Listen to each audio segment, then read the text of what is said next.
Hi and welcome back to another Love Sober Life Hack. And today we're going to be talking about the really important topic of the wine witch. And this is very, very important because it's something that really categorizes that sort of when you realize you've got a kind of problematic relationship with drinking, you will know and you will identify this voice. And the first time I heard it was on a sober forum and I really laughed. I was like, that's genius, the wine witch. And then I was like, actually that's really worrying because that's absolutely true.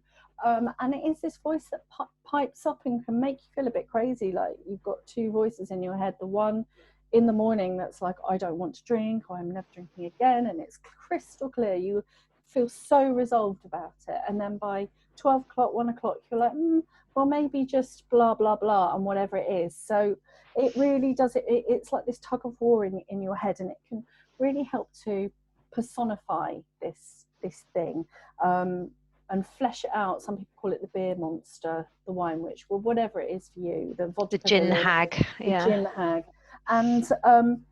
And so really it's based on, actually, the founder of Smart Recovery, Jack Trimpey, wrote a seminal book, I think it was the 80s, called Rational Recovery, and he coined the phrase the addictive voice.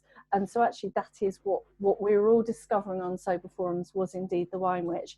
And Mandy's going to explain it a bit more and then break down our tips for today based on his amazing wisdoms about it. Yeah, so this helped both Kate and I absolutely hugely, and as Kate said, that kind of part of the wine witch's power is sort of poking those kind of questions about, is it really that big a deal? Are you really, why are you making such a sort of song and dance about it? You're not that bad. All that kind of anything that is kind of convincing you to drink is essentially the addictive voice. And so, he came up with this technique, the addictive voice recognition, AVR. So it's essentially noticing that is your brain, your craving brain, trying to get you to satisfy the craving, so trying to get you to drink. So that's the addictive voice talking to you.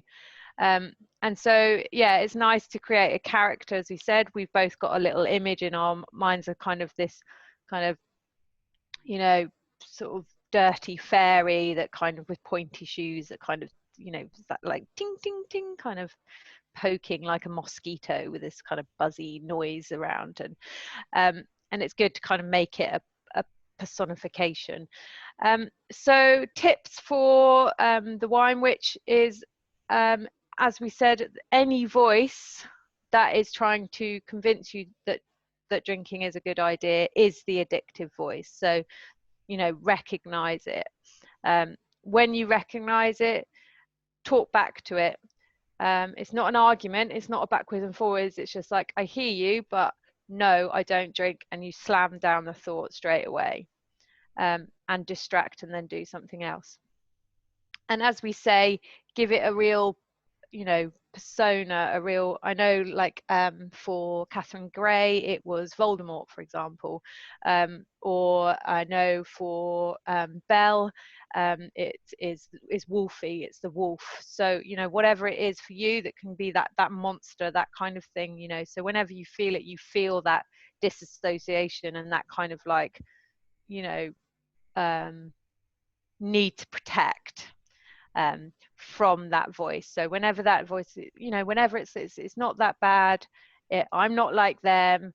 And this happens a lot, especially when you have stopped drinking, you start drinking and then you want to stop again. As soon as you've had that drink, the wine witch will wake up. Yeah. And the further away you get from it, which is the brilliant thing, the smaller that voice gets, or like disappears pretty much completely. I don't think I've seen the wine witch in a very long time, but yet again, if there was ever that situation where I was feeling triggered, it's that recognition of like, oh no, no, we don't play that game. So that's your tip for today, and look after yourselves, and we'll see you next week.